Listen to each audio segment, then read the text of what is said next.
이번 시간에는 신라가 삼국을 통일하는 과정을 설명드리겠습니다. 자, 이 삼국 통일 과정을 살펴보기에 앞서서 7세기 이 동북아의 국제 정세를 좀 살펴볼 필요가 있습니다. 중국의 한나라가 멸망한 이후에 위진 시대를 거쳐서 북쪽에서 내려온 북방민족이 세운 북조와 한족이 이제 남쪽에 내려가서 세운 남조, 이렇게 남북조가 아주 오랜 기간 동안 대립하고 분열된 상태로 지속이 되었습니다. 이제 이러한 상황에서 이제 고구려 백제 삼국이 성장을 할 수 있었던 거죠. 자, 그런데 이제 6세기 말에 접어들어 보면 581년에 이제 수가 등장을 하면서 이 분열기를 끝내게 됩니다. 그래서 통일제국이 등장을 하게 되는 거죠. 그리고 7세기에 접어들면 이제 당이 등장을 하면서 그 통일제국이 이어지게 됩니다. 자, 중국의 통일제국의 등장이 어떤 이제 국제적인 변화를 가져오냐 하면 이 통일제국들의 특징은 뭐냐면 팽창을 주도해 나가게 됩니다. 그러니까 당연히 팽창을 하다 보니까 고구려나 주변 국가들과 충돌을 하게 되죠. 그래서 그 충돌 과정에서 결국 전쟁이 일어날 수밖에 없는 상황이 발생을 하게 되고요. 그래서 이제 이 고구려 입장에서는 이런 충돌을 막아내기 위한 노력들을 하게 됩니다.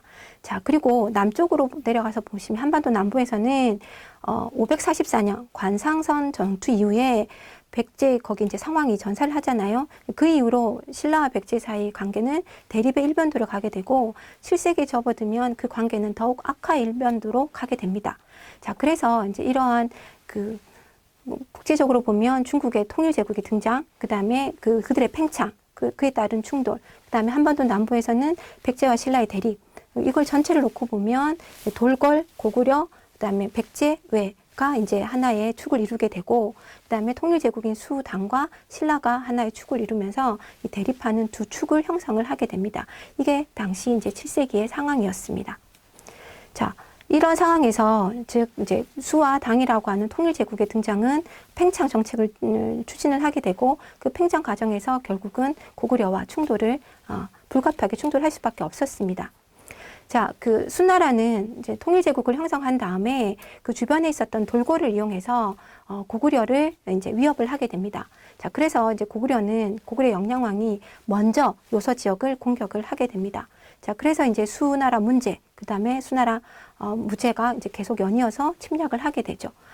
특히 수나라 무제는 113만이라고 하는 엄청난 대군을 파견을 해서 그 고구려의 요동성을 공격을 하게 됩니다. 근데 이제 이 요동성 공격이 실패를 하게 되고요. 자, 그러자 30만 명의 별동대를 구성을 해서 고구려의 수도인 평양성으로 바로 이제 공격을 하게 됩니다. 자, 그런데 이때 이제 을지문덕 장군이 등장을 해서 이들을 이제 살수, 즉 지금의 청천강이죠. 이쪽 쪽으로 유인을 해서 퇴각하는 과정에서 일망타진을 하게 됩니다.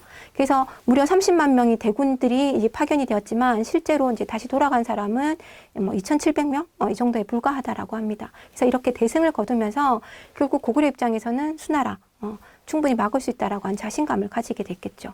그래서 그 뒤에도 수나라 무제가 몇 번 더 침략을 하지만 고구려가 그걸 잘 막아내게 됩니다. 오히려 이러한 이제 전쟁이 수나라가 멸망을 하는데 더 시간을 앞당기는 결과를 초래를 하게 됩니다. 그래서 결국 국력이 소모된 수나라는 빨리 멸망을 하게 되는 거죠. 자, 수나라에 이어서 이제 당나라가 들어서게 됐는데 당나라는 수나라가 고구려를 공격했다가 멸망하는 것을 보았습니다. 그러니까 섣불리 고구려 공격을 하지 않겠죠. 그래서 당나라 초기에는 고구려와 우호적인 관계를 형성을 합니다. 자, 근데 문제는 이제 당나라 당태종이 이제 등장하면서 달라지는데요. 당태종은 적극적인 팽창 정책을 실시합니다. 그래서 주변에 있던 북방민족들을 이렇게 융합하거나 이런 게 아니라 아예 돌궐을 정복을 해버립니다. 자, 이러한 이제 상황을 보고 있었던 고구려 입장에서는 당연히 당나라가 고구려를 침략하겠구나라고 하는 것을 예상을 하게 되는 거죠. 그래서 그 방어책으로서 천리장성을 축조를 하게 됩니다. 그래서 미리 이제 이런 방어책을 구축을 하게 되고요. 자, 그리고 이미 이제 6세기부터 이 고구려 사회는 귀족들 간의 이제 정쟁이 굉장히 활발하게 일어나고 있었는데, 이 귀족들은 흔히 말하는 구귀족과 신흥귀족, 이렇게 이제 나누어서 분쟁을 하고 있었는데, 이 당시에 이제 신흥귀족의 한 사람이었던 영계소문이 결국 구귀족과 왕을 죽이고 권력을 장악을 하게 됩니다. 그래서 이러한 이제 정변들이 일어나면서 이제 국내적인 상황도 좀 많이 바뀌고 있었던 상황이죠. 그리고 영계소문은 당나라에 대해서 구귀족들하고는 다르게 강경론을 취하게 됩니다. 그래서 이제는 강경론을 취하는 당태종과 강경론을 취하는 영계소문이 만났으니까 전쟁은 당연히 일어날 수밖에 없는 상황이 되는 거죠. 자, 그래서 이제 당나라 태종은 영계소문의 정변을 이거를 이제 핑계 삼아 명분 삼아서 고구려를 침략을 해옵니다. 그래서 이제 뭐 요동성, 비사성 이런 지역들이 다 함락이 되고요. 그래서 굉장히 이제 고구려가 열세로 밀리게 되는데 마지막 안시성 전투에서 결국 이제 이 당나라 태종의 군대를 그 격퇴를 하게 됩니다. 안시성 전투의 승리에 대해서는 삼국사기나 이런 기록에 굉장히 자세히 나오고 있지만 이 안시성 성주가 양만춘이다라고 얘기는 삼국사기나 삼국유사에 나오지 않습니다. 양만춘이라고 하는 이름은 조선시대 가서 또 조선 후기 뭐 성호사설이나 열하일기 이런 데 이제 언급이 되게 합니다. 그래서 우리가 안시성 성주를 양만춘이라 얘기하지만 뭐 정말 맞는지 아닌지는 사실은 정확히 알 수가 없는 거죠. 다만 그 안시성 성주가 굉장히 큰 공을 세웠고 안시성 전투에서 승리함으로 인해서 결국 고구려가 당나라를 제압할 수 있는 그다음에 그 당나라 침략으로부터 고구려를 지켜내는 나아가서는 한반도 전체를 지켜내는 역할을 하게 됐다라고 볼 수 있습니다. 자, 이러한 이제 위기를 극복하면서 고구려는 이제 그 자신감을 가지게 되는 거고요. 자, 다시 밑으로 내려가서 7세기 접어들게 되면 백제와 신라는 원수지간이죠. 그래서 이제 백제의 이제 7세기에 이제 무왕과 의자왕이 즉위를 하게 되는데 이 무왕과 의자왕은 신라를 끊임없이 지속적으로 공격을 합니다. 그러니까 성왕에 대한 복수 이런 부분이 있고 하죠. 근데 다만 이제 이 공격 루트가 좀 바뀌게 되는데요. 한강유역을 다 신라가 차지를 했잖아요. 그러니까 이제 한강 지역을 다시 빼앗기 위한 뭐 한강 지역으로 진출은 사실상 포기를 하고 이제는 바로 신라로 갈 수 있는 그래서 소백산맥을 관통하는 새로운 루트를 찾아서 공격을 하게 됩니다. 자, 그래서 끊임없이 이제 공격하는 과정에서 642년 의자왕 때 드디어 소백산맥을 넘어서 합천에 있는 대하성을 함락을 시키게 됩니다. 이 대하성은 신라 입장에서 보면 백제를 방어할 수 있는 소백산맥에서 가장 중요한 요충지였던 거죠. 여기가 점령이 되면 신라 경주까지는 바로 뚫린다고 보셔도 과언이 아닙니다. 요건 어디서 알 수 있냐면 그 후백제 견훤이 신라 경주를 이제 그 침략을 하게 되는데요. 그 과정을 보면 이 대하성을 함락한 다음에 바로 경주까지 들어오게 됩니다. 그래서 아마 이 대하성의 함락이라고 하는 것이 이 시기에 7세기 신라 입장에서는 굉장히 큰 위기감을 주었다라고 볼 수 있습니다. 자, 이렇게 끊임없이 이제 신라를 백제가 공격을 하고 있는 상황에서 신라에서는 이제 당시 이제 진평왕이 6세기 말부터 7세기 초에 재위를 하고 있었는데 진평왕의 재위 기간은 한 50년이 됩니다. 굉장히 길죠.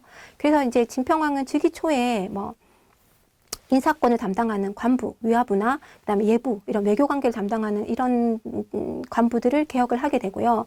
그다음에 이제 말기에 가면 왕실, 그다음에 궁성 이런 것들을 담당하는 관제들을 개혁하게 됩니다. 그건 아마 이제 딸 선덕여왕의 즉위를 위한 조치가 아니었나 이렇게 보고 있습니다. 그리고 이제 결국 이제 진평왕 다음에 진평왕의 딸이었던 선덕여왕이 즉위를 하게 되죠. 선덕여왕이 즉위한 이후에 이제 이 고구려와 백제의 그 끊임없는 공격을 받게 되고 그래서 이제 많은 영토들을 이제 상실을 하게 됩니다. 또 하나, 특히 이제 이 대하성의 함락은 굉장히 이제 신라 입장에서는 위협적인 상태가 되었던 거죠. 그래서 그러다 보니까 이 그 여왕의 통치에 대해서 비판하는 또는 반대하는 세력이 등장합니다. 그래서 비담의 난이 일어나게 되고요. 이 비담의 난은 과정에서 이제 선덕여왕은 사망을 하지만 이 비담의 난을 진압했던 김춘추가 이제 실세로 등장을 하게 되고 이제 왕위는 진덕여왕에게로 넘어갑니다. 자, 그리고 이 그 대하성이라고 하는 곳에 이제 그 함락이 되었을 때 그 당시에 대하성을 지키고 있었던 사람이 김춘추의 사위와 딸이었거든요.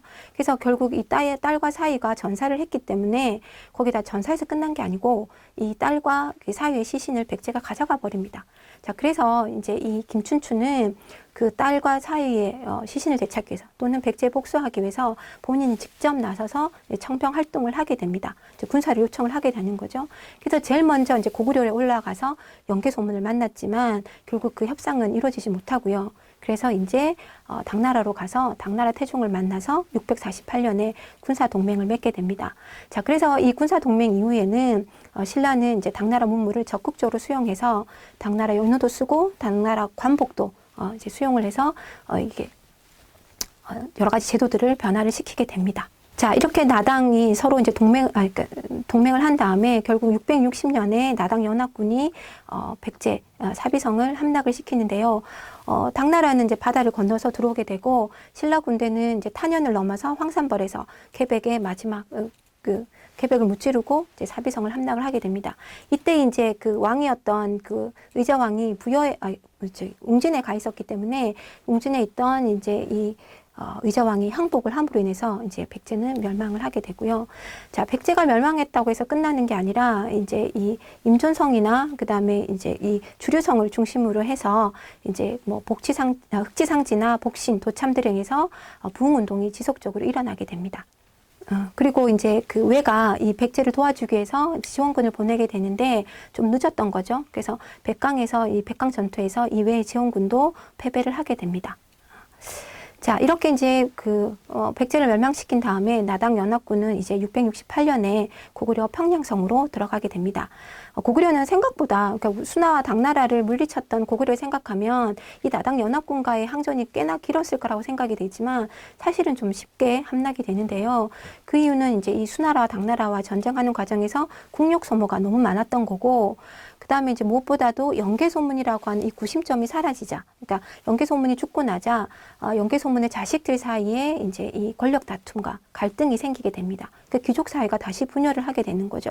지배층의 분열을 인해서 구심점이 존재하지 않게 됩니다. 그러다 보니까 나당 연합군이 쳐들어왔을 때 쉽게 함락이 되게 되고 고구려가 멸망을 하게 된 거죠. 자, 고구려가 멸망하고 나서 당연히 이 지역에서도 부흥운동이 일어나게 됩니다. 고현무나 건모잠에 의해서 부흥운동이 일어나게 되는데요. 이러한 이제 부흥운동은 좀 장기간 지속이 되게 됩니다. 자, 이렇게 해서 이제 어쨌든 나당 연합군 입장에서는 백제와 고구려를 다 멸망을 시켰죠. 자, 그런데 멸망을 시켰으니 약속한 대로 백제는 신라가 차지하고 고구려는 당나라가 차지하면 딱 끝났을 상황인데 당나라가 웅진 도독부를 설치하고 안동 도읍을 설치하고 신라의 계림 도독부를 설치하는 등 직접 지배하겠다라고 하는 야욕을 보이게 됩니다. 신라 입장에서는 이걸 가만히 두고 볼 수가 없었던 거죠. 자, 그래서 결국은 신라가 고구려 백제 유민들을 포섭을 해서 그리고 당시 이제 일어나고 있었던 고구려의 그 유민 운동들을 적극 지원을 해주면서 결국은 이제 이 사람들과 함께 당나라에 맞서게 됩니다. 특히 이제 이 안승이라고 하는 사람을 이제 이 금마저, 지금의 익산 지역이거든요. 금마저로 데려와서 보독국이라고 하는 나라를 세워주고 그 보독국의 국왕으로 앉히게 됩니다. 그리고 이제 이 백제 지역에, 사비 지역에, 백제의 사비에다가, 이제 소부리주를 설치를 해서 이 백제 지역에 대한 영역적 지배를 신라가 직접 행하게 되는 거죠. 이제 그러면서 이제 유민들과 함께 힘을 합쳐서 당나라를 이제 공격을 하게 되는데요. 마지막으로 매소성 전투와 기벌포 전투에서 당군을 몰아냄으로 인해서 이제 승기를 잡게 되고, 그 다음에 그 고구려에 설치되었던 안동도부를 몰아냄으로 인해서 676년에 드디어 신라가 삼국을 통일을 하게 됩니다. 그래서 이 삼국은 그 대동강 이남 지역을 이제 신라가 다 통합을 하게 되는데요. 삼국 통일에 대해서는 우리가 뭐 교과서적으로 보면 최초의 통일이다. 우리 민족의. 그리고 민족 문화의 발전에 토대가 되었다. 이런 이제 의의를 얘기를 하고 한계점으로는 외세인 당을 끌어들였다. 그 결과 결국은 대동강 이남 지역만 통합할 수밖에 없었다. 이것이 한계다라고 얘기를 합니다. 그죠? 그래서 이제 의의와 한계라고 하는 이 점은 사실은 삼국을 하나의 민족으로 본다는 측면에서 이제 얘기를 하게 되는 건데 과연 삼국을 하나의 민족으로 볼 수 있느냐? 자, 그때 이제 민족이라고 하는 것이 내셔널리즘의 민족주의의 민족이냐 또는 뭐 에스닉 그룹에서의 어떤 민족이냐라고 하는 것에 따라서 좀 의견이 나눌 수도 있습니다. 최근에 학계에서는 이 삼국 통일에 대한 논의가 좀 활발하게 일어나고 있는데요. 삼국 통일로 봐야 된다라고 하는 이 주장이 있고요. 또 한편에서는 삼국 통일은 아니고 백제 통합이 그쳤다라고 하는 주장하는 견해가 상반되고 있습니다. 그 삼국 통일이라고 봐야 된다는 주장은 신라가 삼국을 통일하겠다는 목표를 세운 건 아니지만 결국은 당나라와의 전쟁까지 치르면서 고구려 지역의 일부이긴 하지만 삼국을 통합을 했고 그리고 나아가서는 일통사만이라고 하는 그러니까 통일을 했다라고 하는 의식을 그 이후에 내세우게 되고 고구려 백제 유민들을 포섭을 했다는 거죠. 포섭하기 위한 여러 제도들을 마련하고 그런 측면에서 보면 결과적으로 삼국을 통일했다고 봐야 된다라고 하는 것이 삼국 통일론의 입장이고요. 반면에 백제 통합이다라고 보는 것은 신라가 바란 것은 백제였고 그리고 실제로 완전하게 통합한 것은 백제 지역에 불과하고 고구려 지역은 일부만 통합을 했기 때문에 이거는 통일이라고 볼 수가 없다. 그래서 백제 통합에 그친 것으로 봐야 된다라고 하는 이 두 견해가 존재를 하고 있습니다. 아마 이 현재 우리나라 남북 관계 이 상황과 그다음에 이제 통일이라고 하는 논의들이 나오면서 결국 우리나라 최초의 통일이라고 얘기되고 있는 이 삼국 통일에 관한 여러 가지 논의가 활발하게 이루어지는 것 같습니다. 이제 향후 이렇게 일어나게 될 삼국 통일에 대한 논의들에 대해서도 여러분이 관심을 가지고 지켜보셨으면 좋겠습니다.